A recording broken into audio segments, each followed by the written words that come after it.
Are you tired of the single strand knots?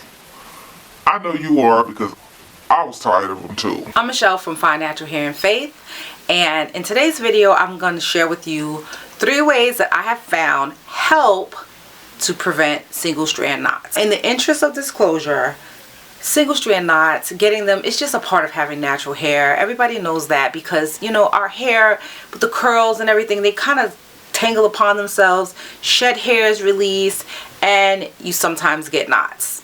Unfortunately, you can't prevent them 100% of the time, but you can drastically cut them down, and here are 3 ways that I have found. When you're looking to prevent single strand knots, you have to first ask yourself the question, how am I styling my hair? Do I want my hair in a curly state? Do I want my hair in a more straight state? If you're not using heat and you're not doing anything else to straighten your hair completely, obviously stretching is not going to be an option.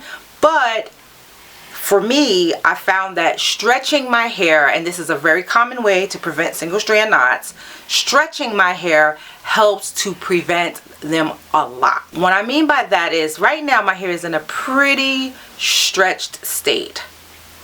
And how I stretch my hair depends upon the season. So in the summertime, when I do my wash and goes, I stretch my hair using the banding method, where I literally put my hair in 2 to 4 ponytails, usually 2, because 4 will stretch out the curls completely almost, because that's just how fine hair is. It's easily stretched out, and you know, you lose a lot of texture. So if I don't want to lose too much texture, I will stretch my hair in 2 ponytails using the banding method, which is simply putting your hair in 2 ponytails, putting bands down each ponytail until you've got 2 straight, you know, ponytails with bands on them.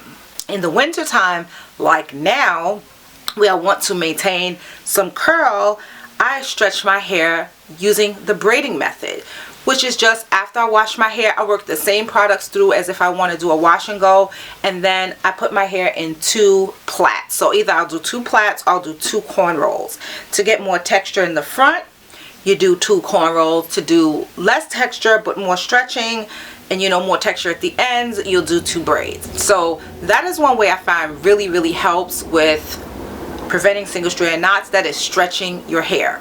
The second way I have found that helps to prevent single strand knots is adding a heavy oil to my ends. My oil of choice is Jamaican black castor oil. I like to use this lavender Jamaican black castor oil, although I'll use any Jamaican black castor oil. I just like the lavender one for the smell. And what I do is, like, even when my hair is loose, I will take some of this Jamaican black castor oil and literally pour it on my ends. Like, just pour it on my ends. This bottle is almost done.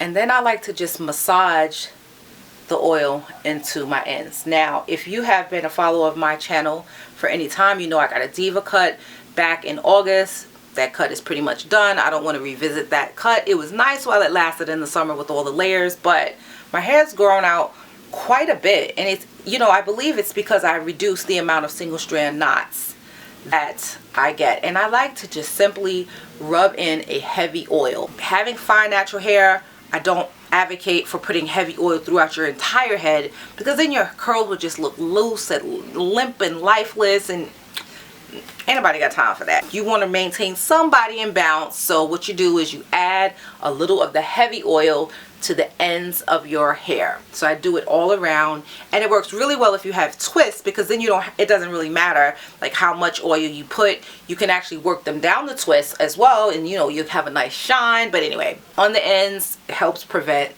single strand knots.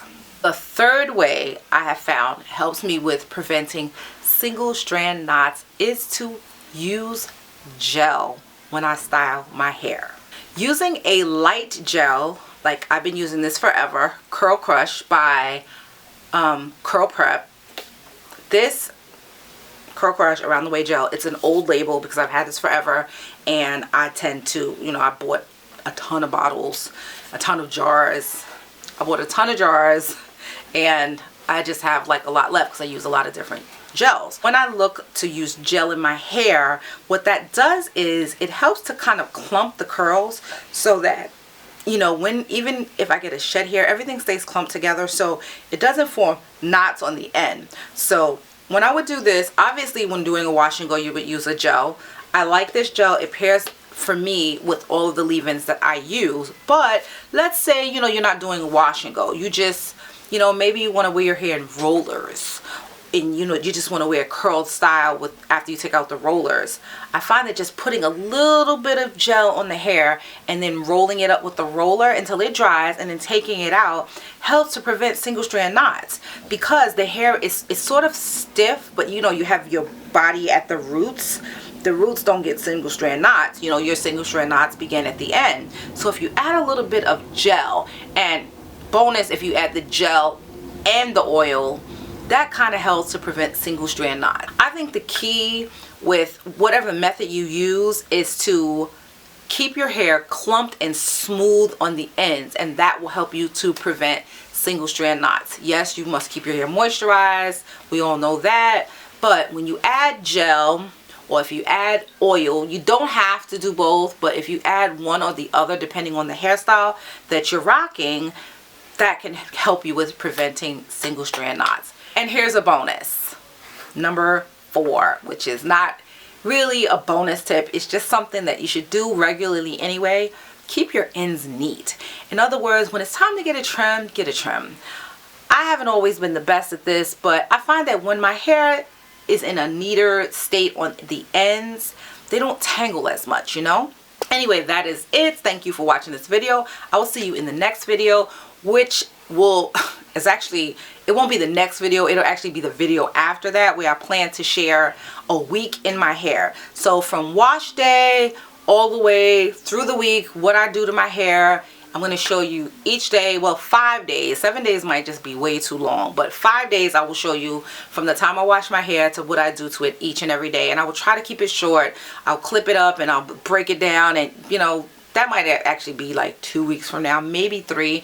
My son is having surgery on January 23rd. Thank you for all of you who said that, you know, you would pray for him, keep him in your prayers. I appreciate that. So I don't want to actually, you know, throw myself under the bus by promising you a video that I might not get out till later. So I take a breath. I will record my hair every day for a week, what I'm doing.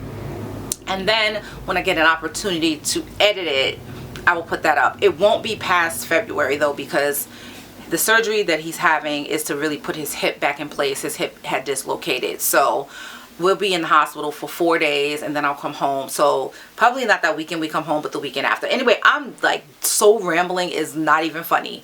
But I will catch you in the next video.